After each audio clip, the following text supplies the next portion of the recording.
On Friday, Israel launched a surprise attack against Iran. Israel is moving against what it calls the head of the snake. That since the beginning of the October 7th war, the Iranian Axis has launched 45,000 missiles and drones at Israel. 7 fronts: Hamas, Hezbollah, the Houthis, militias in Iraq, all Iranian proxy armies, part of Iran's strategy to shield its nuclear defenses. And the Iranians are no less fanatical than the Nazis were. And if Hitler could kill himself in a bunker and his successor could surrender unconditionally, I don't think the unconditional surrender of the Iranian regime is something that should be considered far-fetched.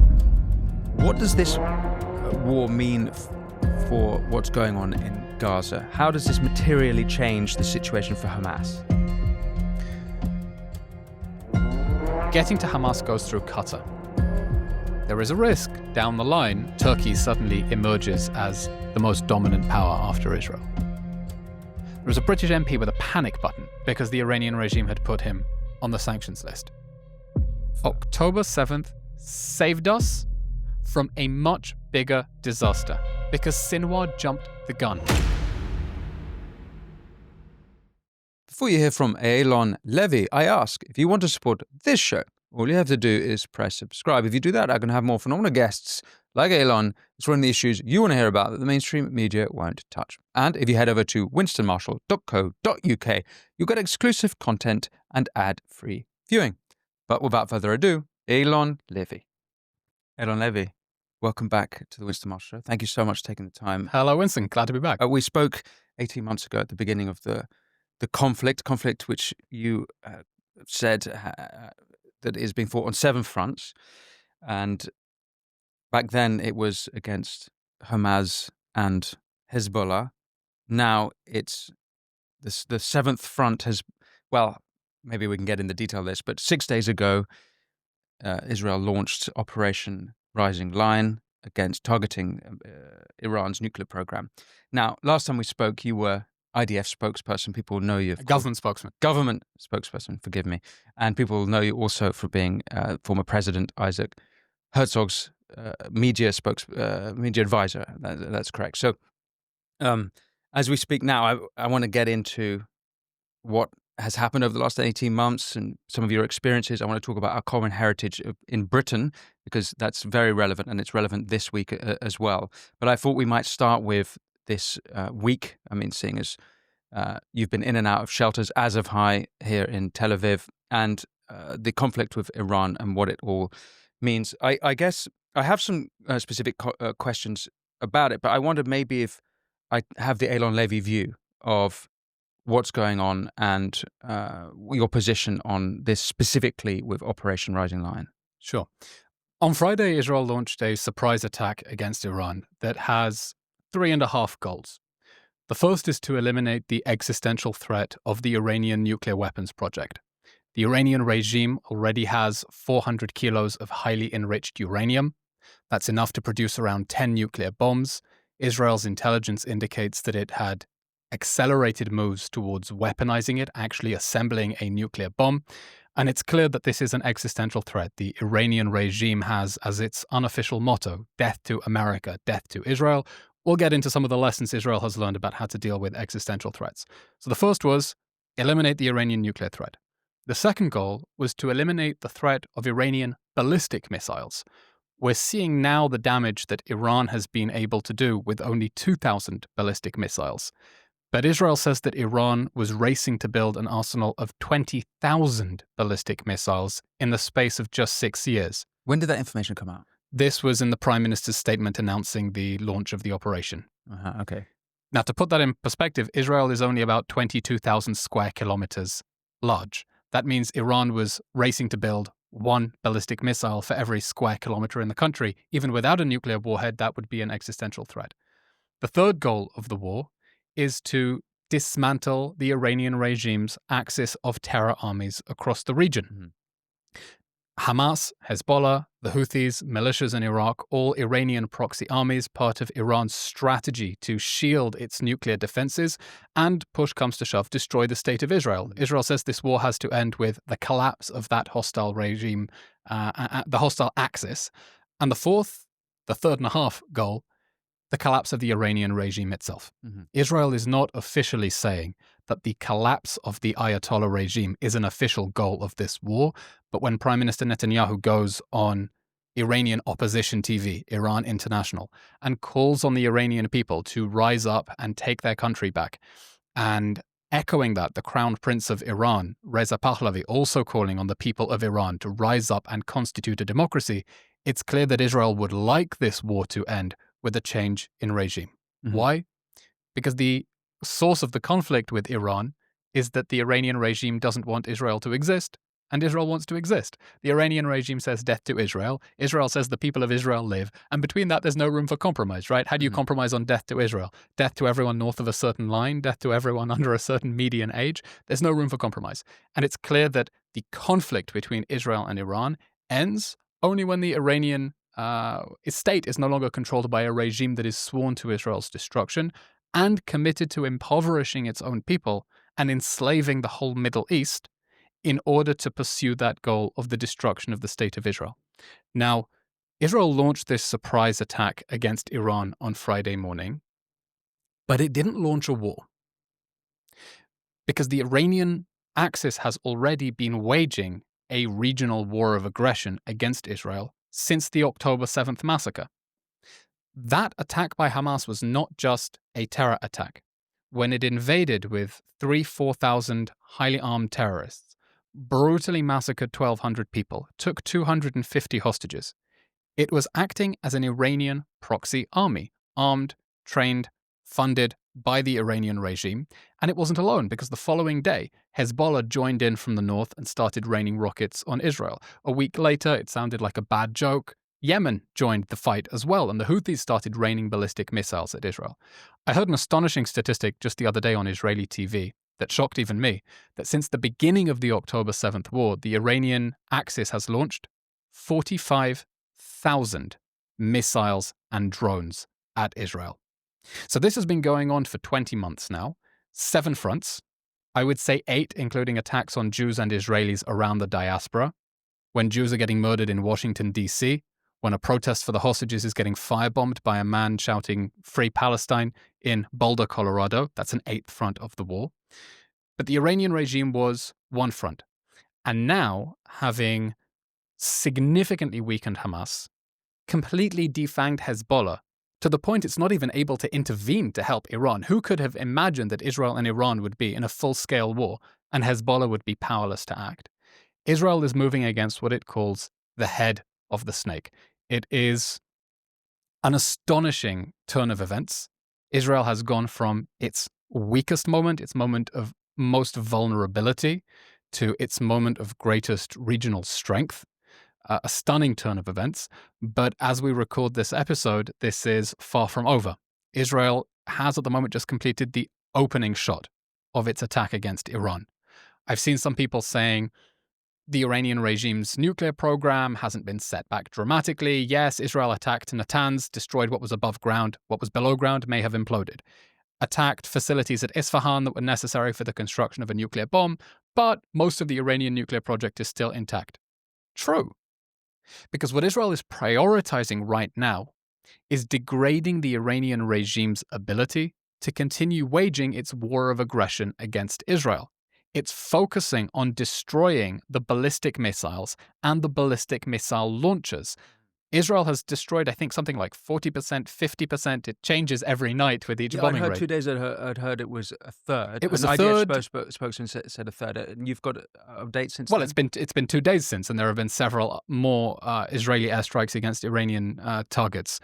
So I think we're up to about 40%, 50% of the Iranian So you're launchers. you're guessing that based on trajectory of success of... I think the last report I saw was 40%, but this is a dynamic situation. Right. Either way, what Israel is trying to do is to defang the Iranian regime so that when it goes for the kill against the nuclear program, it's completely exposed and the Iranian regime cannot retaliate in the way that it was planning. Because this is not the war that the Iranian regime was planning, right? The Iranian regime built this network of proxy armies to shield its nuclear program and then wage a war ultimately to destroy the state of Israel. And now it's finding itself completely exposed, no air defenses, no Hamas missile arsenal, no Hezbollah to speak of. The Houthis are Look, ballistic missiles are not a nuisance, but one ballistic missile a day is not an existential threat to the state of Israel. Finding themselves completely alone, potentially with the United States on the brink of joining the war as well, and now even Germany saying that if Iran does not back down, the total destruction of its nuclear facilities is on the table, and Israel can't do it alone. But Germany haven't suggested they're going to get involved, are they? Germany seems to have hinted that it would be willing to support a military campaign against Iran's nuclear program. Chancellor Friedrich Merz said, but I think most Western leaders are thinking in private, but no one else had the guts to say out loud, that Israel is doing the world's dirty work in taking on the Iranian regime that has sown death and destruction around the region. Now, by the way, that statement is the ultimate Rorschach test. Because for some people, saying Israel is doing the world's dirty work or the West's dirty work is evidence that Israel is a Western puppet or stooge or doing the bidding of evil Western imperialism. And if you hate the West, you take this as evidence that Israel is this Western thorn in the side of the Islamic world. I think most reasonable people understand that in this David versus Goliath conflict, you've got plucky little Israel standing up to defend countries that have also been attacked and subverted by the Iranian regime that has been allowed to get away with this for far too long. So I want to focus in, there's a few details there to go into, but let's just focus on regime change for a moment. Now, you say that it's the third aim of the conflict, but if you listen to various members of the Israel side, they are saying, no, it's regime change isn't actually part of the objectives here. Trump famously has tweeted a couple of days ago or posted on X, I know where the Ayatollah is. We're not going to take him out, in parentheses, kill him, as if we might misinterpret him saying take him out for a date or something like that. But we're not going to do it. And I'm just curious about this regime change because it doesn't entirely seem obvious to me. And I've looked into the odds of this. They're pretty low odds of regime change. And I think part of the reason is it's not entirely clear who where the change would be. And so this would, apart from, as you mentioned, the grandson of the disposed king in, I think he's in Los Angeles at the moment. The son. Oh, it's just the son, sorry. Apart from him, and it's not clear to me that he's particularly popular necessarily in Iran, and maybe you can enlighten me in that. But where exactly the regime, who you want in Iran to come up and overtake? I mean, it could be that there's something worse on the horizon. That has happened. So can you unpack that for me? I think for Israel, there is no scenario that gets worse than a truly fascistic, theocratic regime that chants death to Israel and is pursuing the weapons with which to destroy Israel. Regime change is not a goal of this war. The army has been instructed to dismantle Iran's nuclear program, to dismantle the ballistic missile program. It hasn't been instructed to bring down the regime. But Israel is saying it would be a positive effect of this war, which is clearly undermining the regime. Netanyahu gave a press conference the other day and said, no one predicted the fall of the Soviet Union, perhaps besides a few cranks. No one saw the fall of the Assad regime coming. These things have a habit of happening very quickly in ways that no one can imagine. Look what Israel is doing to the top of the regime. Just 2 days ago, Israel killed the Iranian chief of staff.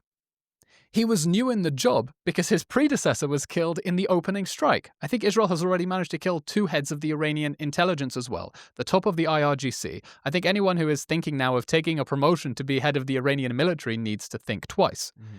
It means that the regime officials, if they're thinking about their own skin, will certainly be wondering at what point they defect or try to flee the country, understanding that Israel controls the skies of Tehran and can come after them. But for Israel, this really gets to what the core of the conflict is about.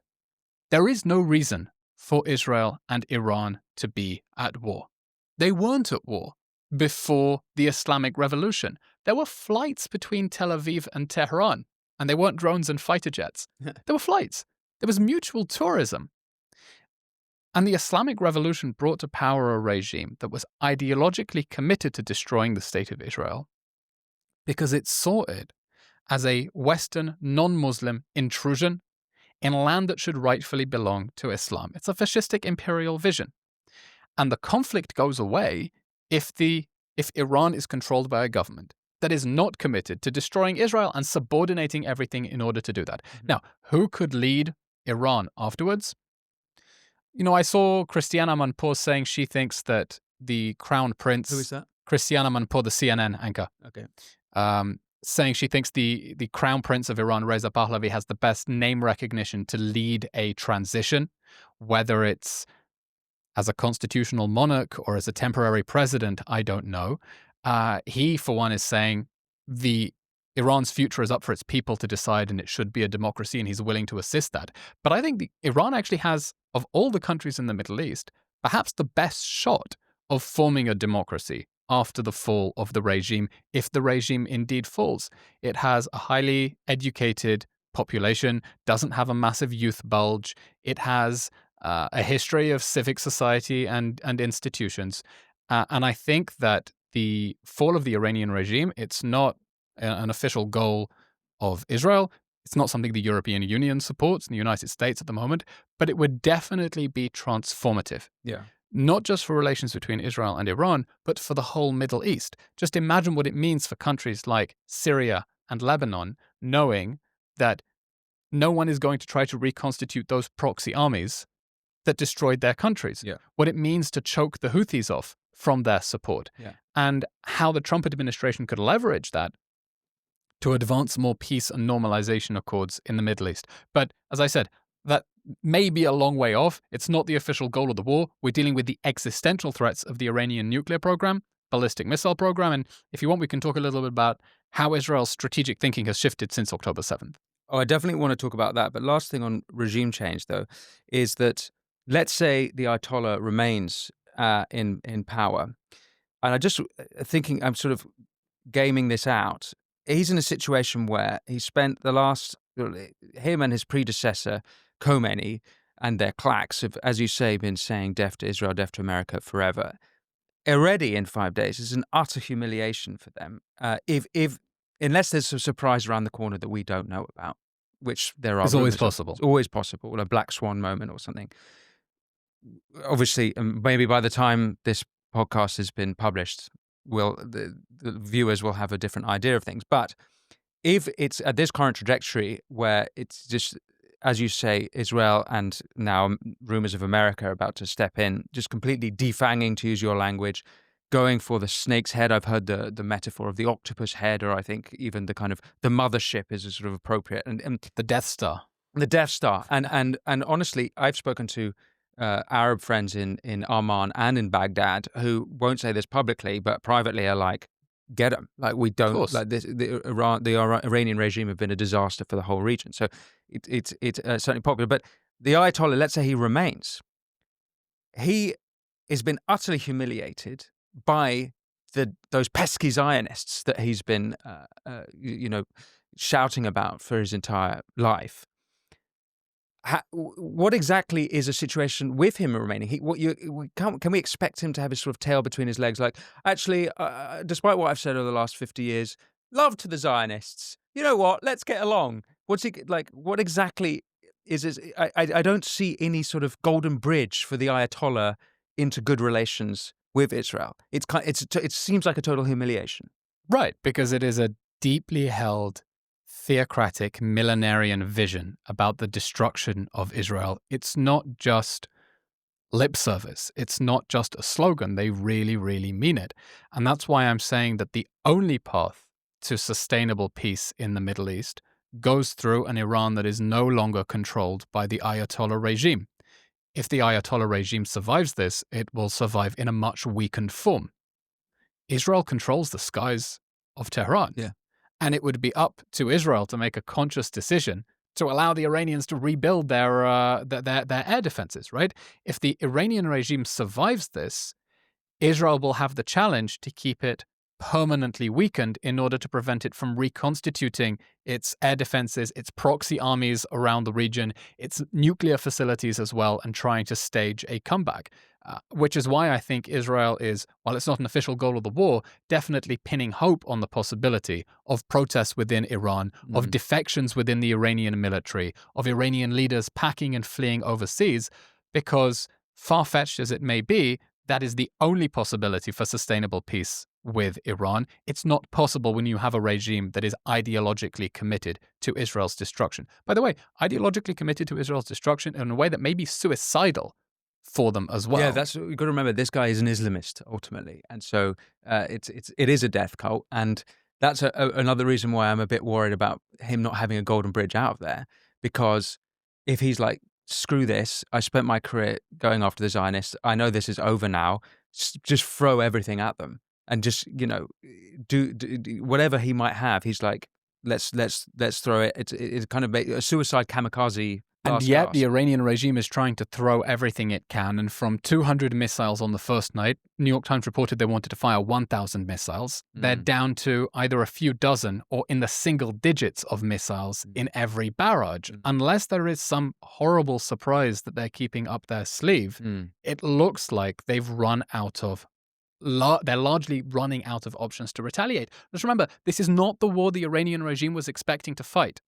They built a network of proxy armies with hundreds of thousands of men. I mean, that's a massive military budget, hoping that should Israel try to attack Iran's nuclear facilities, Hamas, Hezbollah, the Houthis, they're Iran's front line of defense. And they're no longer any fighting force to speak of. But you're right, this is a death cult. This is a death cult, just like Hamas.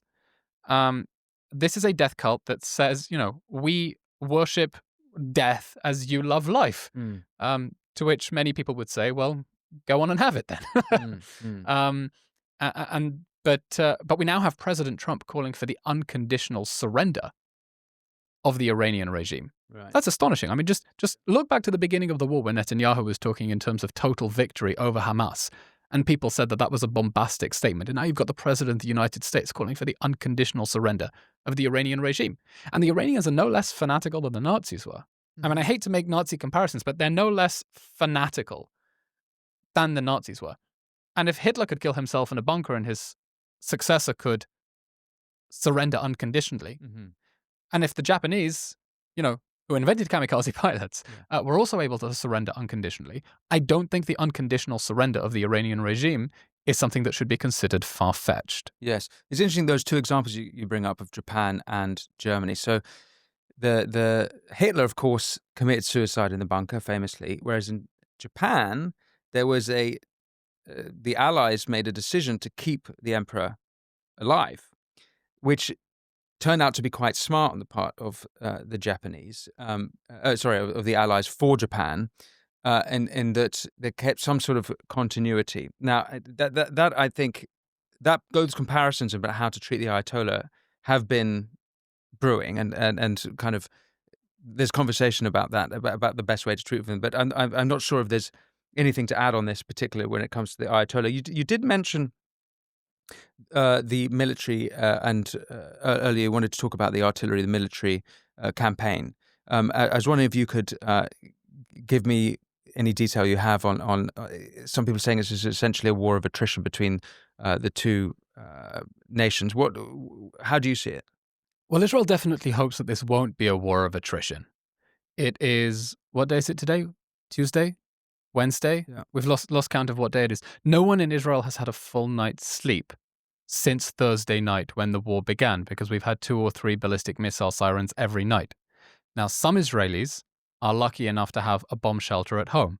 It's crazy that in Israel, if you're trying to rent out a flat, it is a big bonus when the estate agent shows you around and says you have your own bomb shelter. Like, where do I sign now? People in older buildings have a bomb shelter in the basement of the building. Many buildings do not have a bomb shelter at all. It means that Israelis are going to local public shelters or even underground stations, just like Brits used to camp out in the tube during the Blitz. Israelis are hiding in underground stations. So Israel definitely hopes that this will not be a war of attrition, because workplaces are closed. There are no flights out of the country, beginning rescue flights to get people into the country. That's another thing we can talk about, that Israelis are now desperate to get in, not desperate to get out. But Israel does not want this to be a long war, and this is already day 620, I think, of the October 7th war, and this is just the Israeli-Iran phase. And that's why I think Israel's strategy here is not to go for a knockout blow against the Iranian nuclear program at the beginning. It's to destroy the Iranian regime's ability to continue waging its war of aggression. Hamas doesn't have any missiles left to speak of besides a few that are hitting the direct border communities. Hezbollah has been forced to sit it out. If Israel manages to destroy every day 10% of the Iranian regime's missile launchers, it means that the Iranian regime has no conventional way of responding. And with the military leadership in tatters, again, who wants to be the head of the Iranian military when they know they're top of the Israeli target list? It means that Israel can then go for that knockout blow against the Iranian regime without Iran being able to wage a war of attrition, because it just doesn't have the tools to do so anymore. Now, it doesn't mean we're safe. Iran will try to retaliate in other ways. Iran could try to retaliate with political violence against an Israeli embassy around the world, killing an Israeli ambassador, a bombing against an embassy. The Times reported just a few weeks ago there was an Iranian plot to attack the Israeli embassy in Britain across the road from Kensington Palace. It could be an attack on a Jewish community. It could be an attempt to incite Islamic Jihad elements in the West Bank, Judea and Samaria to carry out a terror attack. And it could be an attempt to infiltrate Israel through Jordan. I saw a report that Israel has diverted forces away from Gaza to the eastern border with Jordan. We have peace with Jordan, but if the Iranian regime tries to get militias from Iraq to cross the border and infiltrate Israel, they could try to carry out a massacre and turn Jordan into a ninth front of the war. So it doesn't mean that Israel is safe and it's a home run, but let's say this war is definitely going far worse for the Iranian regime than it could possibly have imagined, and for Israel, not nearly as bad as people feared. What does this war mean for what's going on in Gaza? How does this materially change the situation for Hamas? It doesn't seem necessary that it does at all, because at this point, Hamas have what they have. I don't see how they could be getting more equipment or weaponry into the thing. It's kind of into the region. Is this sort of for the long term a disaster for Hamas, but in the short term not necessarily a problem? This is the problem when you're dealing with death cults. Hamas's vision of victory is literally Pyrrhic. Hamas's vision of victory is to emerge amid a smoldering pile of ruins and say, we survived this.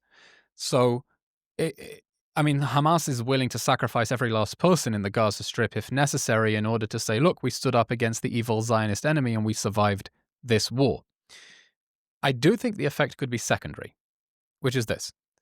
The path to, even though the Iranian regime has been the principal supporter of Hamas, arming it, funding it, getting to Hamas goes through Qatar. And that's because Hamas's surviving leadership lives in Qatar.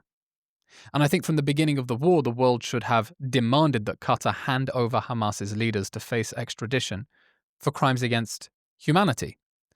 Qatar condemned Israel for the October 7th massacre on October 7th, 3 o'clock in the afternoon, while the massacre was still ongoing. Qatar condemned Israel. Qatar released a statement at 3 o'clock in the afternoon on October 7th saying it holds Israel solely responsible for the escalation of hostilities. How did I miss that? Wow. I've been trying to draw attention to it. Qatar has also been telling Hamas to keep the hostages. That much is clear when Qatar says that it has been pushing since October 7th. Sorry, they've been saying to keep the hostages. Is that in the public domain? That is the most obvious inference from the fact that Qatar is saying it's been pushing since October 7th to get a ransom deal that would force Israel to release thousands of terrorists and leave Hamas in power to plot the next October 7th. And there was a report just a few weeks ago that intelligence had indicated that Qatar was spoiling the possibility of a deal, because Qatar has been trying since October 7th to end the war with Hamas still in power. It's clear that Qatar hasn't been telling Hamas, free the hostages. If they did, they would have threatened the Hamas leaders who are staying in Doha. Qatar has an interest in this war ending with its client Hamas still in power. And the West has not used any of its leverage against Qatar. I don't think that's surprising, considering how much of the West Qatar already owns. But if the Iranian regime is knocked out of action, I do wonder whether Qatar no longer has to keep looking over its shoulder. There is a part of Qatar's support for Hamas, its propaganda war against Israel that is ideologically driven and malicious in its own right. But Qatar also does have to look over its shoulder because it shares a massive gas field with Iran. Yeah. And, if Israel is 1/80th the size of Iran, Qatar is half the size of Israel. It's a fly compared to Iran. And I do wonder whether knocking the Iranian regime out of action means that the Qataris can be induced to pressure Hamas to end the war. And ending the war means freeing the hostages, sending the leaders into exile. They can go to Qatar for all I care, laying down their arms and allowing for some post-war transition. So there's a few then sequences of events. So if you knock out Iran, you could have Qatar go like a weathercock in the desert wind, decide maybe I'm going to leave this axis and move and align myself with the Saudis, the Emiratis, and we've even seen Jelani in Syria taking that side of things. But it could also be the case, I suppose, that Qatar fill the void of Iran and become the new mothership. I don't know if there's any evidence for this, but it's not necessarily infeasible. The curious thing to me about Qatar... It's more likely that Turkey does that. You think so? Yes. Because Turkey is already a massive military power. It's already trying to establish a foothold in Syria. Israel has bombed old Assad regime bases to stop Turkey being able to take them. And Turkey has been making some very hostile noises towards Israel, and it has its own neo-imperial fantasies of conquering Jerusalem. And if the Iranian regime is knocked out of action, there is a risk down the line that the great power competition in the Middle East, Turkey suddenly emerges as the most dominant power after Israel. Turkey, the NATO nation, I remind listeners. That'll be interesting. Qatar, they have become very close to the Americans, and Trump, they're one of the biggest, I think they're the biggest foreign investor into America, particularly into the universities, but other institutions and industries. And they've just given a lovely present of a big old jet to President Donald Trump. And he, even though he's been absolutely steadfast forever on Iran, he's completely consistent about Iran as being the problem. If you go back decades, really, of what Trump's been saying. Qatar, which I had thought were very much part of this axis of evil, even though they have an American base there, and even though they enjoy much better relations than Iran, I'm concerned about how easily Trump seems to be speaking with them and accepting them on the international scale. Do you think I'm wrong to think that? No, I think everyone should be concerned that the Qataris think they can buy off the president of the United States with a jumbo jet. Qatar, you say biggest investor in the United States. The industry it's been investing in is influence. It wants to buy influence. A 747 costs what? $400 million? Qatar has given about $6 billion to American universities since 1986. A third of it in just the last few years, I think, according to a report in the Free Press. Qatar has been investing money in universities, in think tanks, in media, in order to buy influence in the United States. That's its strategy to project its power. When you're a tiny country where GDP per capita for every citizen is, $800,000 because you're sitting on a massive gas reserve and have very few citizens and a lot of basically foreign slaves doing work for you, you can afford to spend money buying influence around the world. And, I remember giving an interview to Sky News a few weeks ago, and just before I went on, they said, and this section is sponsored by Qatar Airways. And I just put my head in my hands and say, I have no chance. What's the point? Yeah. Why try? Let's talk about our mutual heritage in Britain. Mm-hmm. There's a few things I want to discuss here. I guess most immediately, Times of London reported that Israel consider Britain or the British government unreliable, and that's why they were not informed about Operation Rising Lion. However, in April 2024, as in November, the British were involved in Operation True Promise, I think it was called, in helping Israel defend itself against the 700 or so missiles from Iran. Something's changed. something in that period has changed. Now, it might be simple to say the change of prime minister. Having said that, in November, Keir Starmer was prime minister. I wondered if you had any insight into when were the elections in Britain? I've lost July all concept 4th, of time. 24. July 4th, 2024. So he was the prime minister during the October 1st attack. Yeah.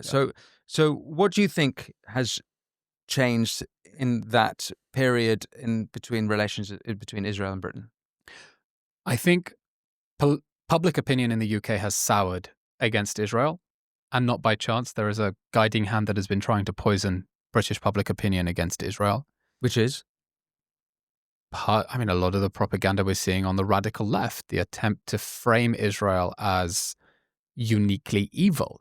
The fact that people now make this word association between Israel and genocide because of this horrific campaign to accuse Israel of the worst crime in the world has shifted public debate. We're doing very badly among the young generation, and especially among progressives who somehow have linked support for the most regressive regimes in the Middle East with the bundle of other progressive causes. When you look at the way that various human rights organizations will throw every crime in the book at Israel and can't even issue a crocodile tear when the Iranian regime targets ballistic missiles at Israeli civilians, this isn't about international law, and it's not about concern for humanitarian affairs. This is a political war that is being waged against the state of Israel that they see as being uniquely evil. Israel's enemies want to destroy Israel. They believe it will be much easier to destroy Israel if people are convinced that Israel deserves to be destroyed.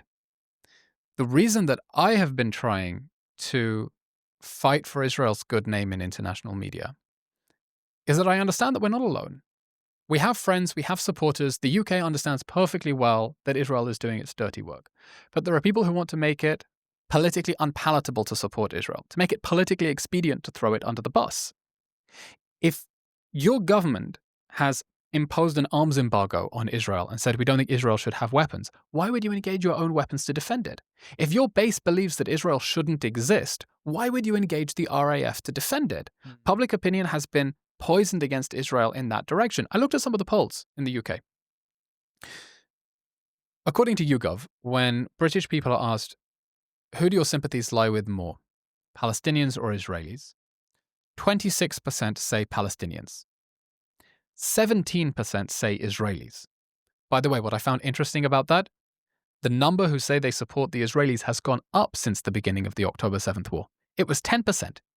It spiked to 17%. The war has radicalized opinion on the Palestinian side. It's radicalized opinion more on the pro-Israel side because people have seen what Israel is up against. But still, more than half say they don't have an opinion. Another YouGov poll asked, so there, support for Palestinians versus Israelis outnumbered 1.5 to 1, and on the pro-Palestinian side, it's much more visceral, much more vocal, and much more violent. When asked, should Britain intervene in a direct war between Israel and Iran, 19% say on the side of Israel. 5% of Britons think that the UK government should intervene on the side of Iran. Yes. This I find scary, and I don't think it can be attributed just to a blip in statistical error. There is a hardcore there The 5% that I find deeply disturbing. I wouldn't be too disturbed about it. I mean, it's disturbing that anyone does. I understand why you feel that way. But there's always a 5% extreme. And there's always a 5%, whether it's white nationalism or communism, this always seems to be this 5% number. Like it seems like a pretty normal distribution that you would get at 5%. Yes, but if those are the voters in the seats that have gone to the Gaza independence, and therefore you have a Labour Party that actually cares about that section of public opinion, then that's disturbing, unless it's a group of society that's completely written off. It's far from mainstream. They're very loud, there. Which is what they're very loud indeed.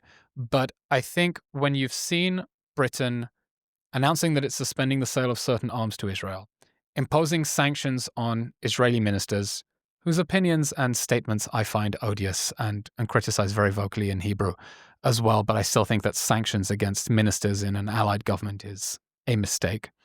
Yes, there is a perception in Israel that Britain is perhaps not a reliable and solid ally.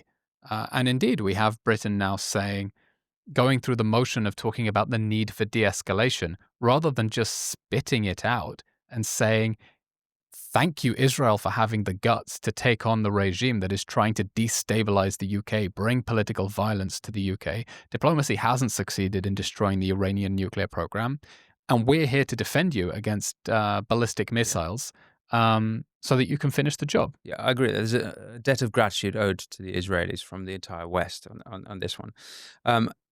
Now, just when it comes to public opinion, popular opinion, curious conversation I had with a Jordanian friend was that he absolutely privately supports what Israel's doing for Iran, but he's very unhappy about Gaza, and he's actually of Palestinian heritage. Now, he was able to have both those thoughts simultaneously, which was curious, and shows a decent amount of nuance. But it is the case in Britain and America that, what are we now? 18 months or more since October 7th. We're past 20 months. 20, I think. And the sort of numbers that we're seeing, it's very hard to take these numbers seriously. On the one hand, the Gaza Health Ministry say there's 50 to 55,000 Gazans who've been killed. On the other hand, Israel say there's 20,000 militants, and you're trying to work out ratios. It's blurry. Now, last time we spoke, you were representing the IDF as a spokesperson. The government. Sorry, forgive me, the government. You're not anymore. I wondered if I could get the Eylon Levy take on this. But when you look at that, when you see those numbers, does it irk you? Is there a number that you would feel it's too far? Where do you stand on that?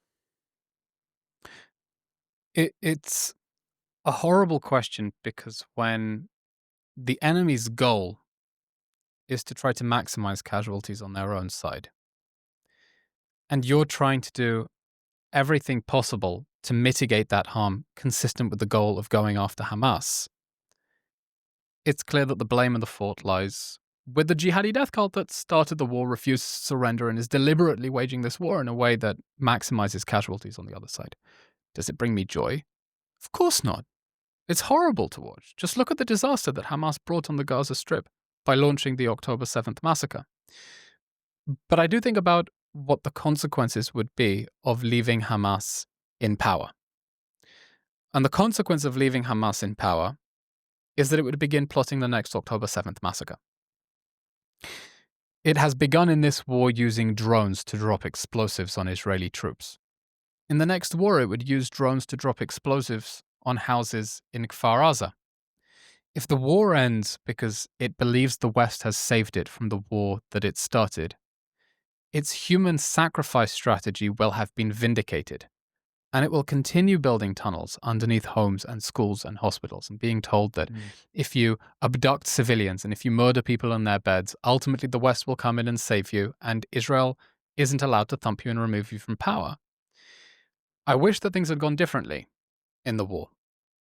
I wish that at the beginning of the war, the United Nations had expressed a willingness to cooperate with Israel's efforts to get people out of harm's way and move them into tent cities out of Hamas strongholds, instead of insisting that they remain in major cities.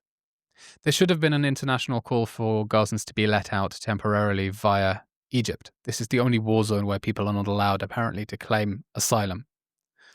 That's because of a deal done in May 24, or maybe April, between Israel and Egypt to close the Rafah boarding and use only the Karim Shalom border. I think Egypt unilaterally closed the Rafah crossing once Israel controlled the Gazan side of it. It refused to operate the Rafah crossing while Israel controlled the Gazan side. But it doesn't matter. You still have a war where people are trapped in a war zone with no way out, and with the UN refusing to help evacuate them to safe zones. And the UN have refused to do that. Yeah. I had an interview with Jonathan Conricus, who was the IDF spokesman at the beginning of the war. Israel went to the United Nations. The United Nations is UNRWA. and asked them in the first week of the war to help facilitate an evacuation of civilians. First week of the war, Israel called on civilians to leave northern Gaza, and Israel wanted to move them into open areas where you could set up tents and deliver humanitarian facilities. And the United Nations from the beginning said that any attempt to get them to evacuate would be tantamount to forcible displacement, and they refused to help Israel's efforts to move people just a dozen kilometers south so that they could be out of Hamas strongholds.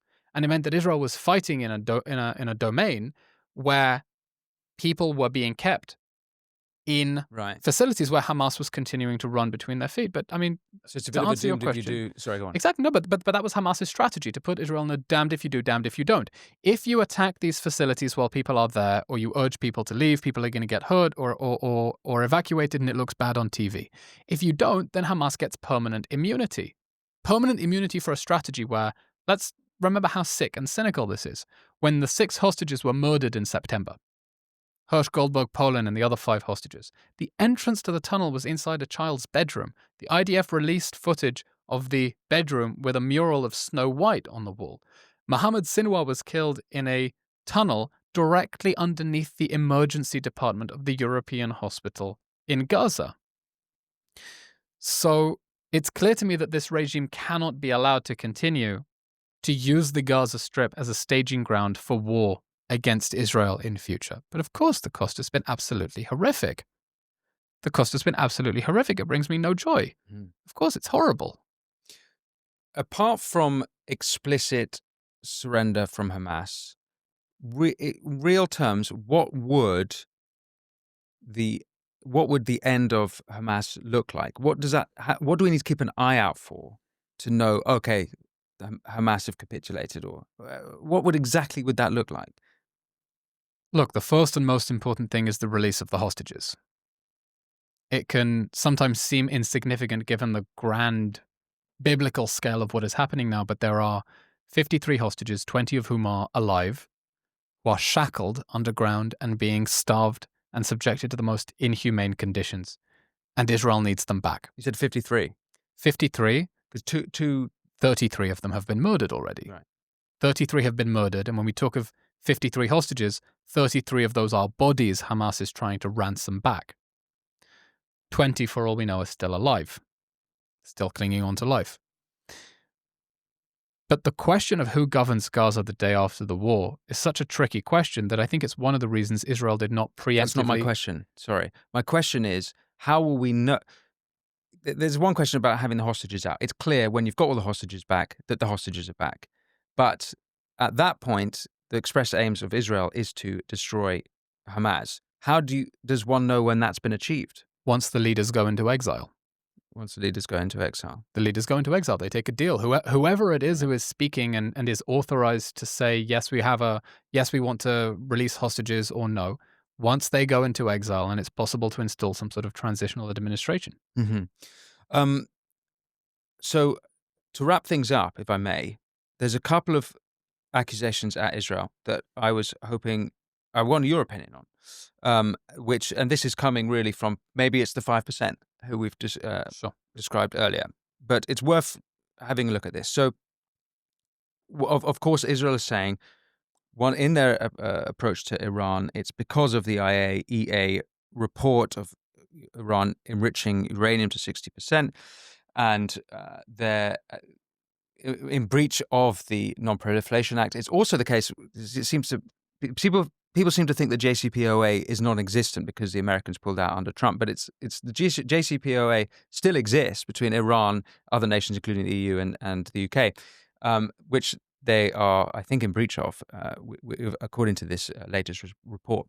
But detractors, anti-Israel speakers will say, well, Israel aren't part of any Non-Proliferation Act, and they won't let people into Israel they won't let the IAEA in to examine Israel's capabilities. It's not official that Israel have nuclear bombs, but everyone assumes that they do. Do you think that there's a double standard there? Would you like to see have the IAEA in to examine Israel's nuclear facilities? Is there any downside of that? Why wouldn't Israel have them come in? Look, I don't know whether Israel has nuclear weapons. I've never seen them. Israel has traditionally stuck to a policy of nuclear ambiguity. neither denying nor admitting. And I think it's very smart. Because unlike every other country that has nuclear weapons and has tested them and has used them to intimidate rivals and has integrated them into their own strategic defense doctrine, there's a quiet understanding that Israel might have a doomsday weapon for a last resort if it were in genuine, immediate, existential danger. Unlike the Iranian regime that is actively saying death to Israel and pursuing the weapons with which to destroy Israel. Israel's policy of strategic ambiguity meant that it didn't trigger a nuclear arms race around the Middle East. Unlike the way an Iranian nuclear bomb would trigger an arms race around the Middle East, because you already have the Saudis talking about it, the Turks definitely talking about it, Egyptians possibly wanting a nuclear bomb, because they know that the Iranian regime is an aggressive revisionist state that is trying to extend its control over the region. So, but couldn't you argue that Iran want a nuclear because they think Israel has a nuclear? So I'm not sure that strategic ambiguity has worked necessarily in this case. Either they both don't have one or both do have one.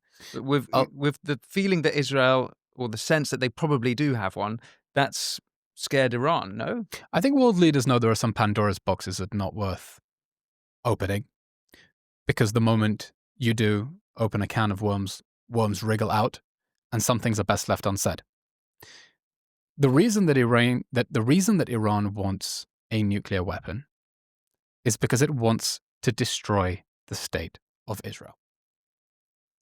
Iran publicly says, in fact, it said just a month ago, while the nuclear negotiations were ongoing, that Israel is a cancer that must be eradicated. If the Iranian regime doesn't want Israel to think that it's building a nuclear weapon to destroy it, it shouldn't be speaking like it's the Death Star and building weapons with which to destroy Israel. Now, there is a real risk that if the Iranian regime had a nuclear weapon, it would use it. Some people would say that's extremely unlikely, it would be suicidal. To which I would say, sure, it's unlikely. Is it so unlikely you would bet your children's lives on it? Sure, it's suicidal. But before October 7th, would you have said that it would have been suicidal for Hamas to invade Israel with 3,000 terrorists, massacre 1,200 people, and take 250 hostages? Of course it would have been suicidal. But that's what Hamas did. And the University of the World are full of departments called history, where you study the terrible mistakes and follies made by world leaders who miscalculated. And the fact is that Iran has made one miscalculation after the next. So there is absolutely a risk that the Iranian regime would miscalculate, do something that would be allegedly suicidal, and actually use a nuclear weapon. But I don't think that's the Iranian regime's immediate goal. The Iranian regime wanted to build a nuclear weapon in order to make itself untouchable, just like North Korea. It wanted to have a nuclear weapon so that it could extend that protection to Hamas, to Hezbollah, to the Houthis, and limit Israel being able to degrade those proxy armies until a point that they were ready to act. The Iranian regime did not fill the region with 300,000 militiamen so that they could just sit at home and be idle. It genuinely wants to destroy the state of Israel. And here's how Israel's strategic thinking has shifted since October 7th. And this is really important. Before October 7th, Israel took a policy towards Hamas that was based on containment, appeasement, and deterrence. Hamas took power of the Gaza Strip, and Israel said, we now have to deal with the situation that we have a terrorist regime that wants our destruction inside Gaza. So what can we do? Well, we'll contain it. We'll keep cutting it down to size. Every year there'll be a war and we'll take out some of its leaders and some of its missiles. We'll appease it. We'll allow it to receive money from Qatar, hoping that we can buy it off and they won't want a war. And we can deter it. We can show them that a war would be so destructive they would have to be psychopaths to launch a war. And they did, because it turned out we were fighting psychopaths. Israel said, we know that our enemies want to destroy us. We know their intentions. We know their capabilities. But we can still psychoanalyze them and know that we can deter them. And even though they want to destroy us and they have the weapons to inflict serious damage, we'll be able to deter them so that they won't actually do it. And October 7th, we calculated.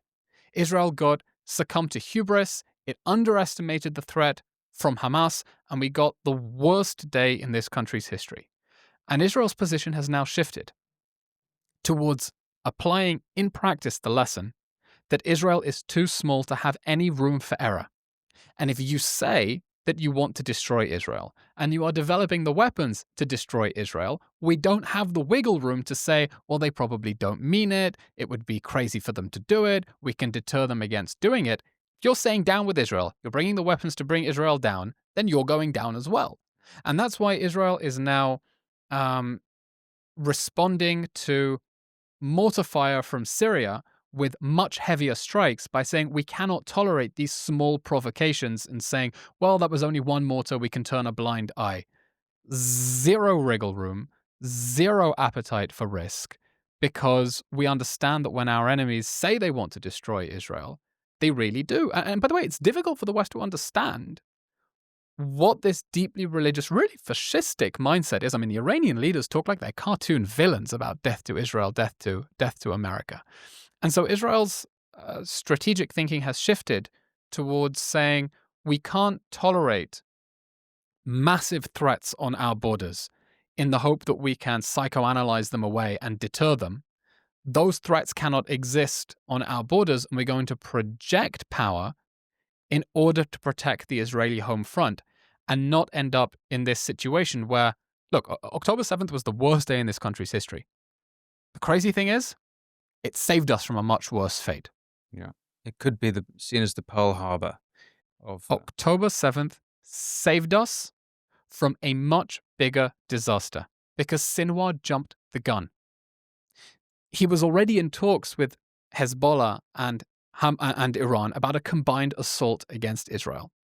And future historians will debate why on October 7th he decided, without coordinating with them, to attack Israel. Is it because, as was reported, they feared that Saudi normalization was coming close and they wanted to foil that? Is it because of the iron beam, the laser beam that can take out rockets? They thought they were going to lose their offensive advantage. On October 7th, they jumped the gun. But we know now that Hezbollah was poised to invade Israel. They had a plan to conquer the Galilee. It would have made October 7th look like child's play. And so now, if October 7th hadn't happened, we could have been looking down the barrel of a much bigger catastrophe if Iran's proxy armies had all been launched in tandem. And Israel's strategic thinking is based on saying we can't allow threats to get so big that we're relying on our ability to deter them to hope that they're not actually put into practice. Eylon, we've covered a lot of ground. Is there anything you think, any I's that need dotting or T's that need crossing in this particular conversation that we haven't covered before we wrap things up? No, Winston, we're in a dynamic time right now. The news is shifting hour to hour, and I hope everything is still fresh and relevant by the time this conversation comes out. But I do hope that there is an understanding in the UK about the threat that the Iranian regime poses to the UK as well directly. What is that threat? The threat is partly domestic subversion. The UK has said that there have been multiple Iranian attempts to carry out assassinations inside the UK using criminal elements and criminal gangs. I briefed the all-party parliamentary group on Israel a few months ago in Parliament, and one MP showed me he had a panic button because Iran had put him on the sanctions list. There was a British MP with a panic button. Which MP? I don't want to say in case I forget. Conservative Party. Had a panic button because the Iranian regime had put him on the sanctions list. That's crazy. And that's before you get to the question of UK forces in the region, UK maritime shipping going through the Red Sea that has been under direct attack from the Houthis as well, an Iranian pirate army.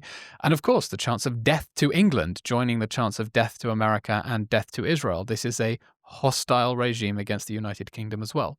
And so I hope there is an understanding that when Israel is standing up against the Iranian regime, it's doing it first and foremost, of course, to protect its own interests. But in neutralizing the threat of the Iranian regime, it is doing, as the Times said in its leader this week, an immense service to the world at huge risk to itself.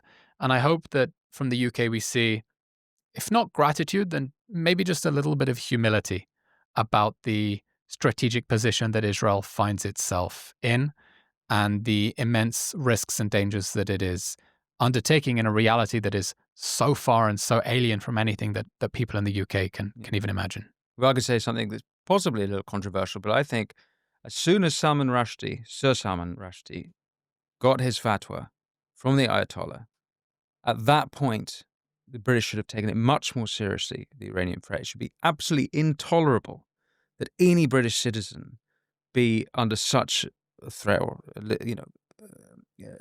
basically an assassination command.